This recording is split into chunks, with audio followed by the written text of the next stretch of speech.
আসসালামু আলাইকুম প্রিয় শিক্ষার্থীরা, সবাই ভালোই আছো? চলমান অনলাইন ক্লাসগুলো তোমরা তো অবশ্যই দেখতে পাচ্ছ বা দেখছো। তোমরা এর মধ্যেই তোমাদের পরীক্ষার সিলেবাস পেয়ে গেছো। তোমাদের 27 তারিখ থেকে পরীক্ষা। যতটুকু রুটিনে আমি দেখলাম যে তোমাদের পরীক্ষার রুটিনটার মধ্যে যতটুকু দেখলাম, তোমাদের পরীক্ষা মেবি 7:45 থেকে 8:15 এই টাইম, এমন একটা টাইম তোমরা রুটিন এর মধ্যে দেখছো। তো যাই হোক, এটা যদিও তোমাদের প্রথম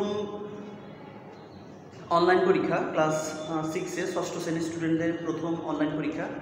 বাকি যারা 7, 8, 9, 10 তারা এর মধ্যে অভ্যস্ত হয়ে গেছো। তোমরা জানো যে পরীক্ষা কীভাবে হয় বা পরীক্ষা দিয়েছো, কিন্তু 6-এর কাছে বিষয়টা আসলে সম্পূর্ণ নতুন। হয়তো তোমাদের কাছে বিষয়টা জটিল মনে হইতে পারে। তো যাই হোক, একটা পরীক্ষা 2টা পরীক্ষা দিলে দেখবা সব কিছু ওকে বুঝে যাবা। আর তাছাড়া এখন তো টেকনোলজির যুগ, এখন দেখা যায় যে তোমরা আসলে মোবাইল সম্পর্কে অনেক কিছু জানো। মোবাইল সম্পর্কে তোমরা অনেক কিছু জানো বিধায় তোমাদের আশা করি কোনো সমস্যা হবে না। তো তোমরা পরীক্ষার দ্বিতীয় অনলাইন পরীক্ষার রুটিন সিলেবাস দেখছো। সেখানে আমাদের একটা অধ্যায় ছিল কৃষি জলবায়ু, 4র্থ অধ্যায়টা, যেটা আসলে খুব বেশি গুরুত্বপূর্ণ। তো যাই হোক, পরীক্ষার আগে আসলে আমরা চট করে অধ্যায়টা শিখে ফেলি বা অধ্যায়টা নিয়ে আলোচনা হয়ে যাক, যেন তোমাদের পরীক্ষায় কোনো ধরনের সমস্যা না হয়, তাই না? আমরা সরাসরি চলে যাব বোর্ড বইয়ের 47 পৃষ্ঠা, কৃষি শিক্ষা বইয়ের বোর্ড বইয়ের 47 পৃষ্ঠায় আমরা চলে যাব। 47 পৃষ্ঠা দেখো, কৃষি এবং জলবায়ু। দেখো, জলবায়ু শব্দটার সাথে তোমরা আগে থেকেই পরিচিত আছো যে একটা জিনিস জানো তোমরা, আবহাওয়া এবং জলবায়ু। এখন আবহাওয়া কি আর জলবায়ু কি, তাই না? এখানে সবচেয়ে যেটা ইম্পর্টেন্ট হচ্ছে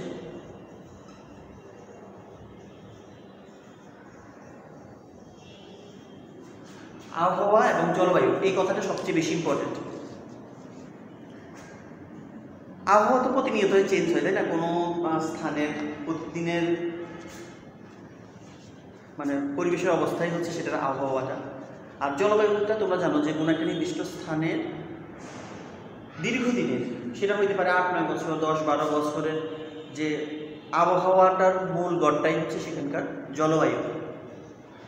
পৃথিবীর আমরা জানি যে জলবায়ু প্রতিনিয়ত চেঞ্জ হচ্ছে। জলবায়ু চেঞ্জ নিয়ে অনেক ধরনের টপিকস, অনেক আর্টিকেল বের হচ্ছে।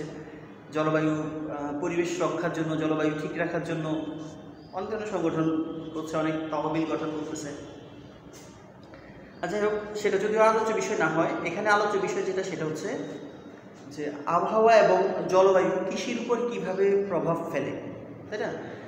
অবশ্যই এটা অনেক স্বাভাবিক অর্থে বোঝা যাচ্ছে যে কোনো একটা জায়গার কৃষি, কোনো একটা দেশের কৃষি ব্যবস্থাটা কিন্তু সম্পূর্ণভাবে, আমি আংশিক বলবো না, সম্পূর্ণভাবেই কিন্তু সেখানকার আবহাওয়া এবং জলবায়ুর উপর ডিপেন্ড করে।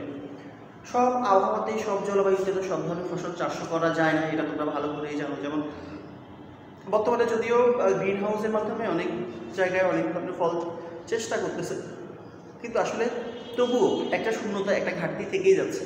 যেমন ধরো সৌদি আরবে, ওখানে মরুভূমির মধ্যে যে গাছগুলো হয়, আমাদের সাধারণত এখানে সেই গাছগুলো হয় না। বা সেম রকম কাহিনী এখানেও, আমাদের এদিকে যে গাছগুলো হয় হয়তো মরুভূমির মধ্যে সেই গাছগুলো হবে না। বা যে সকল দেশের আবহাওয়াটা সাধারণত উষ্ণ, তাদের একরকম, যেখানে আর্দ্র, যেখানে শীতল, এক এক জায়গায় এক এক রকম আবহাওয়া, জলবায়ু, এবং কি সেই আবহাওয়া এবং সেই জলবায়ুর উপর ভিত্তি করেই কিন্তু সব জায়গায় ফসলের একটা ভ্যারাইটি আছে, তাই না? যেমন আমাদের দেশের আবহাওয়া, আমাদের দেশের জলবায়ুর উপর ভিত্তি করে আমাদের দেশের যে সকল ফসল ভালো জন্মায়, সেই একই রকমভাবে অন্য একটা দেশের আবহাওয়া, অন্য একটা দেশের জলবায়ুর মধ্যে কিন্তু সেই একই রকম ফসল আশা করা যাবে না। হয়তো সেখানে আরও ভালো হবে, অথবা সেখানে আরও খারাপ হবে। তো আচ্ছা, আমরা একটু আবহাওয়া নিয়ে পড়ি। যে আমরা রেডিও টেলিভিশনে আবহাওয়ার খবর শুনি, হ্যাঁ, স্বাভাবিক। রেডিও টেলিভিশনে যদিও আবহাওয়ার খবর রেডিওতেই আগে একসময় অনেক বেশি শোনা হতো, আর এখন প্রত্যেকটা খবরের শেষে কিন্তু একটা পার্ট থাকে, সেখানে আবহাওয়া সম্পর্কে 1-2 মিনিট একটা ব্রিফিং থাকে যে আজকে আবহাওয়া অফিস থেকে এটা জানানো হচ্ছে যে সাগরে মাছ ধরার ট্রলার নৌকাকে এত নম্বর সংকেত দেখাতে বলা হয়েছে। এই ধরনের সামথিং লাইক দ্যাট আমরা প্রায় শুনি, তাই না? তো আবহাওয়াটা কিন্তু টেলিভিশন, রেডিওর মধ্যে আমরা খবর শুনি, হ্যাঁ, ঠিক আছে, শুনি। এই খবর থেকে দিনে তাপমাত্রা, আর্দ্রতা, বৃষ্টিপাত আর এখন তো ফোনের মধ্যেই একটা অ্যাপসে দিয়ে আছে, তাই না? প্রতিদিনের তাপমাত্রা, আর্দ্রতা, মানে ক্লাইমেট, ওয়েদার নিয়ে একটা ইয়া থাকে, যে সফটওয়্যার থাকে, সেটার উপরে দেখা থাকে যে আজকে তাপমাত্রা কত, আজকে সূর্য কখন উঠছে, সূর্য কখন ডুববে, বৃষ্টি হওয়ার চান্স কেমন, ইত্যাদি ইত্যাদি।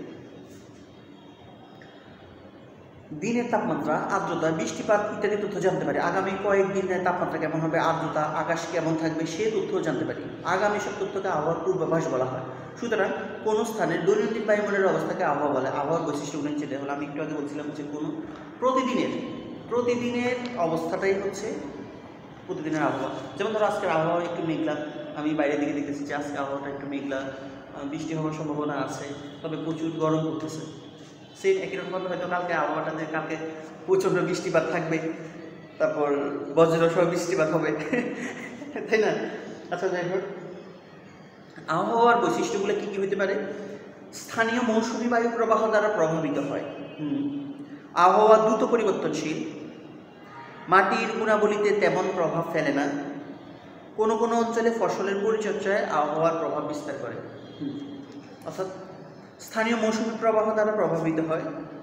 মৌসুমী বায়ু প্রবাহ এক একটা মৌসুম অনুযায়ী, এক একটা সিজন ওয়াইজ যেভাবে বায়ু প্রবাহিত হবার কথা সেভাবে হয়। আবহাওয়া দ্রুত পরিবর্তনশীল। হ্যাঁ, আবহাওয়া দ্রুত পরিবর্তন হয়, মানে ধরো সাপোজ এই এখন আকাশে মেঘ করলো, একটু পরে আবার রোদ উঠে গেল, বা এই হঠাৎ বৃষ্টি, ধরো এই রোদ এই বৃষ্টি, মানে আবহাওয়া হঠাৎ করে কোনো চেঞ্জ নাই, তাই না? কিন্তু জলবায়ু কিন্তু হুট করে চেঞ্জ হয় না। জলবায়ু পরিবর্তন হইতেও অনেক সময় লাগে, আবার ঠিক হইতেও অনেক সময় লাগে। কিন্তু আবহাওয়া এই ঠিক এই ব্যাঠিক।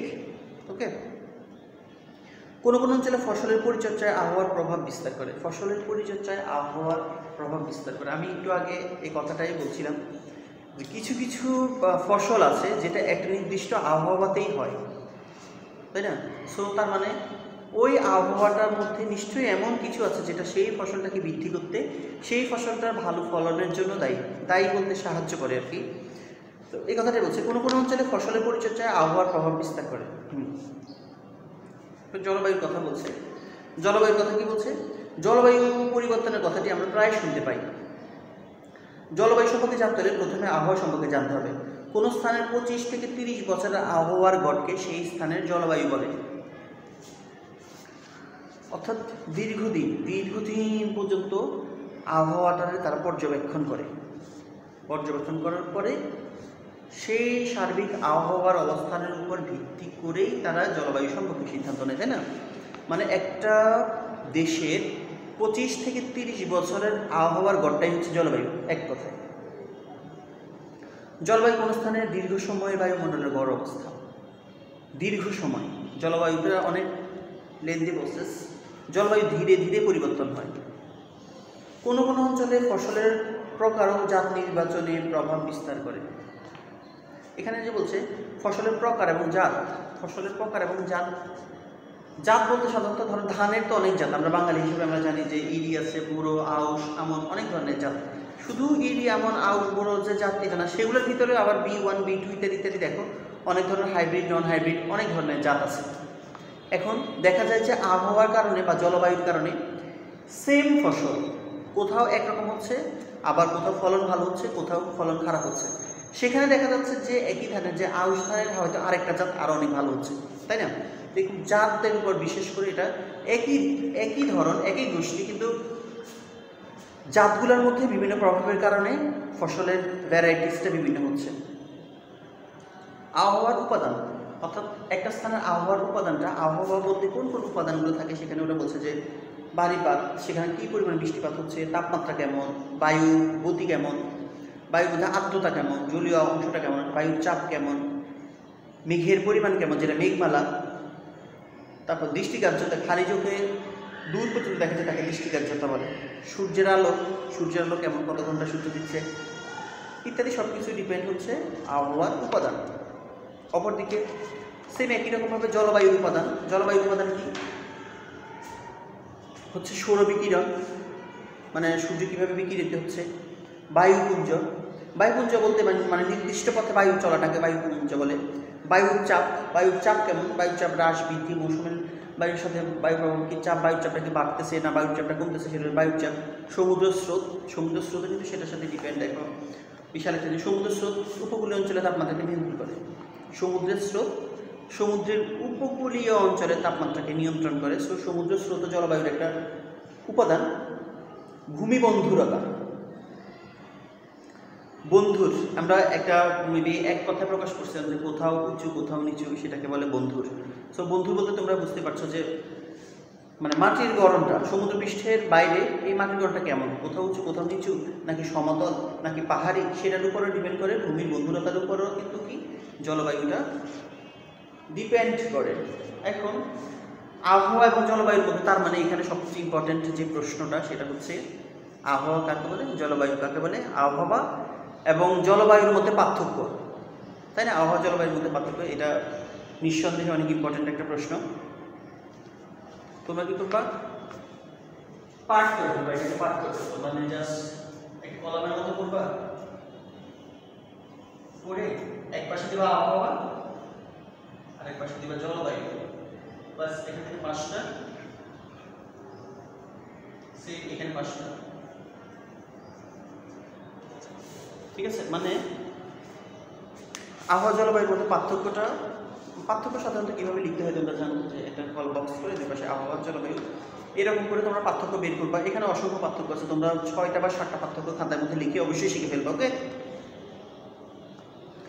এখন আমরা বলবো যে কৃষিকাজের মধ্যে, কৃষিটা আসলে এমন একটা জিনিস যেটা পুরাটাই মানে প্রকৃতির উপর ডিপেন্ড করে। পুরাটা প্রকৃতির উপর ডিপেন্ড করে কৃষিটা, তাই না? তো কৃষিকাজে আবহাওয়া এবং জলবায়ুর গুরুত্বটা কেমন হইতে পারে, আবহাওয়া এবং জলবায়ুর গুরুত্বটা কৃষিতে কেমন হতে পারে, আমরা এখন সেটা নিয়ে আলোচনা করব। কৃষিকাজে আবহাওয়া এবং জলবায়ুর উপর নির্ভরশীল। কৃষির উপাদান আবহাওয়া জলবায়ুর উপাদানসমূহ দ্বারা প্রভাবিত হয়। এই পাঠে আমরা ফসল চাষ, মাছ চাষ, গৃহপালিত পশু পাখি পালন, আবহাওয়া জলবায়ু। এখানে একটা জিনিস জানা প্রয়োজন। দেখো যে প্রথমে তো আমরা একটা জিনিস, যে কৃষি বলতে যে আসলে শুধুমাত্র ফসলের চাষটাকে বোঝায় তা না, যে তুমি ধান চাষ করলা, মাছ চাষ, মরিচ চাষ করলা, এগুলো না। দেখো মাছ চাষটাও কিন্তু কৃষির সাথে রিলেটেড। সো এবং সেটাও কিন্তু জলবায়ুর উপর ডিপেন্ড করে। সাপোজ ধরো আমি একটা পুকুরের মধ্যে মাছ চাষ করলাম, আমি মাছ চাষ করি। এখন মোটামুটিভাবে আমি দীর্ঘদিন মাছ চাষ করার পর 3-4 মাস মাছগুলো মোটামুটি বড় হয়ে গেছে। কয়েকদিন পরে আমি মাছগুলো তুলবো পুকুর থেকে, ঠিক আছে? এর মধ্যে হঠাৎ করে প্রচুর বৃষ্টিপাত হয়ে বন্যা উঠে গেল, তখন আমার মাছ চাষটা কোথায় যায় ঠেকবে, এটা চিন্তা করছো? সেম একই রকমভাবে ধরো আমি ধান চাষ করলাম। এটা এই জিনিসগুলো অ্যাভেলেবেল হয় না যে তা না, একদম অ্যাভেলেবেল হয়। ধরো আমি ধান চাষ করলাম, ধান লাগাইলাম, ধান পেকে গেছে, আমার কাটার সময় হয়ে গেছে। কালকে হঠাৎ করে প্রচণ্ড ঝড় আসলো, ঝড়ে আমার সব ধান মাটির সাথে মিশিয়ে দিল। তাইলে এই ধরনের হয়, আসলে এটা পুরোটা হয়। এখন হয়তো অনেক কম হয়, কারণ এখন আমরা আগে থেকে আবহাওয়ার পূর্বাভাস সম্পর্কে ধারণা করতে পারি। কিন্তু একটা সময় ছিল আবহাওয়ার পূর্বাভাস সম্পর্কে কোনো ধারণাই করা যেত না, তখন কিন্তু এই জিনিসগুলো অনেক বেশি ঘটত। বাংলাদেশ একটি কৃষিপ্রধান দেশ। এই দেশে সারা বছর নানা ধরনের ফসল জন্মে। বিভিন্ন ফসলের জন্য বিভিন্ন ধরনের তাপমাত্রা, বৃষ্টিপাত, আর্দ্রতা বিদ্যমান থাকায় এই দেশ শস্য শ্যামল দেশে পরিণত হয়েছে। হ্যাঁ, আমাদের দেশ শস্য শ্যামল দেশ, তার মানে আমাদের দেশের আবহাওয়া জলবায়ু ফসলের জন্য উপযোগী, অর্থাৎ ফসল চাষের জন্য এটা উপযোগী। তেমনি বিভিন্ন ধরনের ডাল, তেলবীজ, মানে সূর্যমুখী তেলবীজ মানে যেগুলো থেকে তেল পাওয়া যায়, সূর্যমুখী, সরিষা, তেলবীজ, শাকসবজি, মশলা খুবই গুরুত্বপূর্ণ প্রভাব ফেলে। অন্যদিকে দৈনন্দিন আবহাওয়া কৃষিকাজের উপর প্রভাব ফেলে। জমি তৈরি, বীজ বপন, সার প্রয়োগ, পানি সেচ। অর্থাৎ ধরো তুমি আজকে জমির মধ্যে চারা গাছ লাগাবা, বা জমির মধ্যে তুমি বীজ দিবা, হঠাৎ করে প্রচণ্ড বৃষ্টিপাত, এই সময়টাতে তুমি পারবা না। অথবা ধরো তুমি আজকে ফসল কাটবা, আজকে তোমার ধান কাটার কথা, আজকে প্রচণ্ড তুফান, কাটতে পারছো না। এটা পুরোটা ডিপেন্ড করে আসলে কৃষিকাজটা। আমি প্রথমেই বলছি যে কৃষিকাজটা সম্পূর্ণভাবে ডিপেন্ড করে কিসের উপরে? কৃষিকাজটা সম্পূর্ণভাবে ডিপেন্ড করে কিন্তু আবহাওয়ার উপরে। মাছ চাষটা ডিলিং করবা। মাছ চাষটা গৃহপালিত পশু পাখি, আবহাওয়ার কারণে অনেক সময় দেখা যায় যে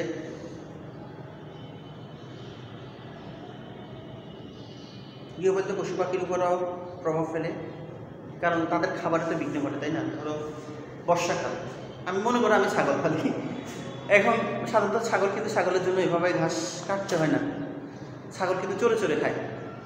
তো এখন ধরো 10টা ছাগল মাঠে ছেড়ে দিলাম, তারা ঘাস খেয়ে আবার চলে আসলো, স্বাভাবিক, তোমার কোনো কষ্ট নেই। কিন্তু হঠাৎ করে বন্যা উঠে গেল, এখন তুমি কোন দিকে যাবে, তোমার ছাগল কোন দিকে নিয়ে যাবে? তার মানে পশুপালনটাও কিন্তু আবহাওয়ার উপর ডিপেন্ড। জলবায়ু পরিবর্তনের কারণে কি হয়? জলবায়ু পরিবর্তন বুঝতে পারতেছো, গ্রিন হাউস প্রভাব, গ্রিন হাউস CFC, ক্লোরোফ্লুরোকার্বন, তাই না? গ্রিন হাউস সম্পর্কে তোমরা আগেই জানো যে পরিবেশ জলবায়ু পরিবর্তনের জন্য গ্রিন হাউসের মতো কাজ করে পৃথিবীর। গ্রিন হাউসটা কেমন কাজ যেমন তাপটা নিতে পারে, গ্রহণ করতে পারে, কিন্তু ছাড়ে না। সেই কার্বন ডাই অক্সাইড যখন বায়ুমণ্ডলের মধ্যে জমে যায়, তখন কার্বন ডাই অক্সাইডটা পৃথিবীর তাপটা আর বের হতে দেয় না, বুঝছো? পৃথিবীর তাপমাত্রা প্রতিনিয়ত বেড়ে যায়। পৃথিবীর তাপমাত্রা যদি কোনো কারণে বাড়তে থাকে, তাহলে দুই পৃষ্ঠের মেরু অঞ্চলে যে বরফগুলো আছে সেগুলো আস্তে আস্তে গলে যাবে, তাহলে সমুদ্রের পানি বেড়ে যাবে, পৃথিবী ধ্বংসও হয়ে যেতে পারে। সো এটা পুরনো কথা, এটা আমরা অনেক আগ থেকে পড়ে আসতেছি, তোমরা জানো যে গ্রিন হাউস। আবার এখানে আরেকটা গ্রিন হাউস আছে, একটা গ্রিন হাউস হচ্ছে পৃথিবী গ্রিন হাউসের মতো কাজ করে, আরেকটা হচ্ছে কৃত্রিম গ্রিন হাউস, মানুষ সেটাকে নিজে কৃত্রিমভাবে বানায়, সেটার মধ্যে ফসল চাষ করে। কীভাবে? মনে করো সিম সাধারণত শীতকালীন সবজি, তাই না? বা লাউটা সাধারণত শীতকালীন সবজি, কাঁচামরিচ, ধনিয়া পাতা, এগুলো দেখো শীতকালে খাইতে আসলে কি একটা মজা লাগে, কিন্তু গরমকালে কিন্তু এগুলো চাষ হয় না। কেন হয় না? কারণ এগুলো, এই যে কাঁচামরিচ, সিম, তারপর লাউ, এগুলো চাষ করার জন্য যেরকম আবহাওয়ার প্রয়োজন, যেরকম তাপমাত্রার প্রয়োজন, গরমকালে সেটা চেঞ্জ হয়ে যায়, তাই না? এখন আমি যদি শীতকালের যে পরিবেশটা, ওই পরিবেশটা যদি আমি গ্রিন হাউসের মধ্যে সৃষ্টি করতে পারি, তাহলে তো ফসল ওইখানে লাউ, ফুলকপি, পাতাগুলো হইতে বাধ্য, এবং সেটা হচ্ছেও। যার কারণে অর্থাৎ একটা নির্দিষ্ট, এটা হচ্ছে কৃত্রিম পরিবেশ সৃষ্টি করা। গ্রিন হাউসটা হচ্ছে কৃত্রিম পরিবেশ সৃষ্টি করা, অর্থাৎ তুমি একটা কৃত্রিম পরিবেশ সৃষ্টি করে উদ্ভিদকে বোকা বানাই দেয়া। তুমি ফুলকপি গাছকে বোকা বানাই দিলা, গরমকালে চাষ করে ফেললা। ফুলকপি তো মানে তুমি যখন গ্রিন হাউসের মধ্যে লাগাইলা, তখন ফুলকপিটা বুঝতেছে না যে এটা কি শীতকাল না গরমকাল। তো সে যখন ওইরকম ওয়েদার পাইতেছে, সে অটোমেটিকভাবে উঠে যাবে, ফুলকপি ধরবে, তুমি কেটে নিয়ে খাই ফেলবে। এটা হচ্ছে গাছের সাথে এক ধরনের চালাকি। আচ্ছা, জলবায়ু পরিবর্তনের কারণে কি হতে পারে? জলবায়ু পরিবর্তনের কারণে পৃথিবীর তাপমাত্রা, বিভিন্ন ধরনের গ্রিন হাউস গ্যাস নির্গত হচ্ছে, CFC আমি বলছিলাম, ক্লোরোফ্লুরোকার্বন। প্রতি বছর জনসংখ্যা বৃদ্ধি পাচ্ছে, তাদের আবাসন ভূমি উজাড় হচ্ছে, গাছ কার্বন ডাই অক্সাইড ভারসাম্য বজায় থাকছে না, কার্বন ডাই অক্সাইড বেড়ে যাচ্ছে। জলবায়ু পরিবর্তনের কুফল, জলবায়ু পরিবর্তনের কারণে পৃথিবীর পরিবেশের ভারসাম্য নষ্ট হচ্ছে, সমুদ্রপৃষ্ঠের উচ্চতা বৃদ্ধি পাচ্ছে। হ্যাঁ, একটু আগে বলছিলাম যে সমুদ্রপৃষ্ঠের উচ্চতা কেন বৃদ্ধি পাচ্ছে, কারণ কার্বন ডাই অক্সাইড যদি বেড়ে যায়, পৃথিবীর তাপমাত্রা বেড়ে যাবে। তাপমাত্রা বেড়ে গেলে মেরু অঞ্চলে যে পাহাড়, যে বরফগুলো আছে, সেগুলো গলে যাবে এবং পানি বেড়ে যাবে। পানি বেড়ে গেলে তো যেসব নিম্নবর্তী, যে বাংলাদেশ আসলে অনেক একটা মানে নিচু ভূমি সম্পন্ন দেশ, এটা তো একটা বদ্বীপ। সো এটা ডুবে যাওয়ার চান্স আছে। মালদ্বীপ তো অনেক বিজ্ঞানীরা ধারণা করছে যে মালদ্বীপ 2030 সালের মধ্যে ডুবে যাবে, যার কারণে মালদ্বীপ শুনছি যে অন্য কোথাও একটা জায়গাও কিনে রাখছে, তাই না? এসব নিউজ তোমরা আমার চেয়ে ভালো জানো।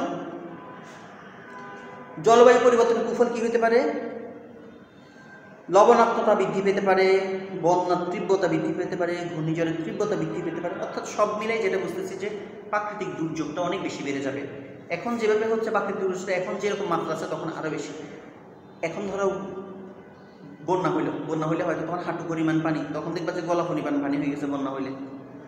এখন হয়তো দেখো তুফান আসতেছে, তুফানে ছোটো ছোটো গাছ উড়ে নিয়ে যেতেছে, তখন দেখবা এমন তুফান আসবে 5 তলা বিল্ডিং উড়ে নিয়ে যাবে। সো অনেক ডেঞ্জারাস হয়ে আসবে এগুলা।